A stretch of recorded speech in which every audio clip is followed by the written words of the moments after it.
The Lantern Keeper. If you are listening to this, let this be your invitation to rest, to breathe, to feel safe and soft in your body. Tonight, allow your heart to be held by story. Let the quiet pull you inward like the tide, and trust that within you there is light, whether you see it now or not. You don't need to do anything but listen. Let the words drift like lanterns across the dark. In the hush of twilight, when the sun sank into a sea of plum and navy, and the sky exhaled its last golden breath, she walked. The Lantern Keeper.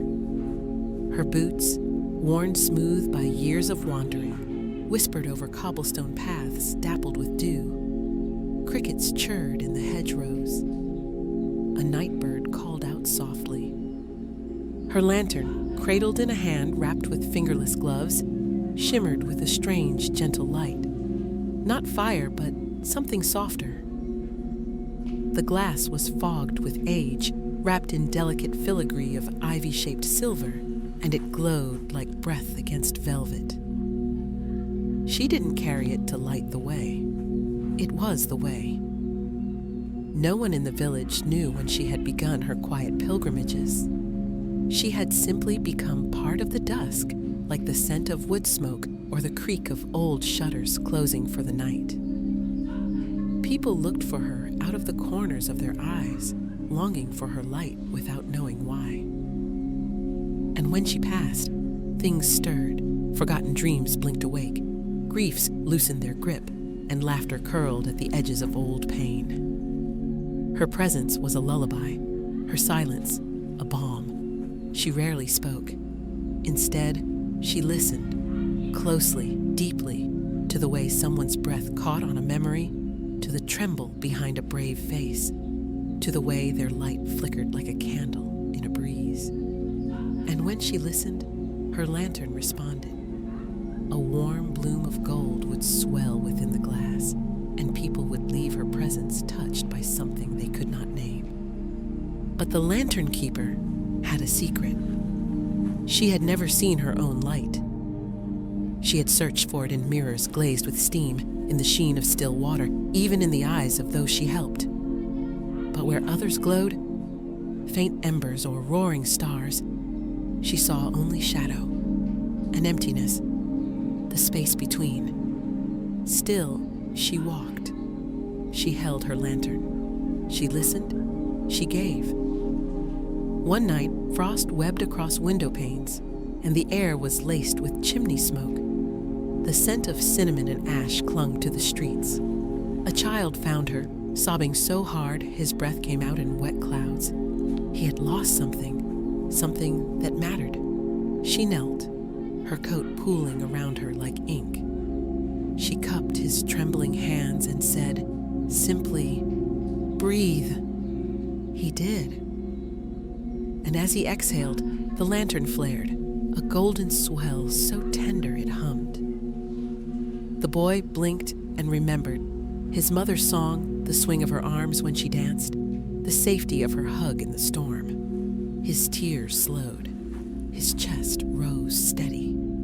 Another time, she came across an old man who had forgotten his own name. He sat on the edge of a stone bench, eyes lost in the middle distance, mouth shaped like a question. He clutched a faded handkerchief, trembling in the chill.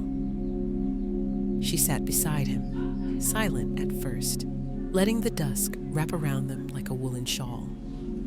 Then she began to hum, a melody older than memory, slow and deep, a tune carried by grandmothers and carved into the grain of cradlewood. The man blinked. The lantern warmed between them. He gasped, tears welling like spring water. "Margot," he whispered, his wife's name. His light returned not as a burst, but as a slow bloom, curling into the corners of his memory and settling there like an old cat finding its way home. The Lantern Keeper placed a hand over his, and for a moment they sat there surrounded by soft light and the silence of knowing. That night, she did not go home. Instead, she wandered beyond the last cottage, past the frost-bitten gate, into the woods. Snow fell in soft spirals. The world breathed in hush. Deep among bare-limbed trees, she found a clearing, round and quiet as a held breath.